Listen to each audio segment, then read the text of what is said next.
صحیح مسلم شریف کی ایک حدیث ہے 1690، حدیث کا نمبر ہے 1690۔ حضرت ابو ہریرہ رضی اللہ تعالیٰ عنہ سے یہ روایت ہے کہ آپ فرماتے ہیں کہ میں نے حضور پاک صلی اللہ علیہ وآلہ وسلم کو ہمیشہ فجر کی سنتوں میں سورہ الکافرون اور سورہ اخلاص کی تلاوت کرتے ہوئے سنا۔ ٹھیک ہے جی، تو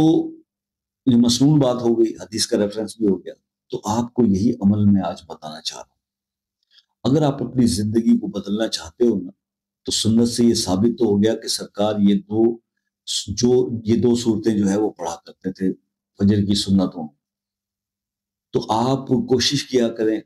کہ جہاں بھی آپ پورے دن میں جو نماز پڑھتے ہیں اور جدھر بھی آپ دو سنتیں پڑھتے ہیں تو وہاں پہ پہلی میں سورہ کافرون اور دوسری کے اندر سورہ اخلاص پڑھا کریں،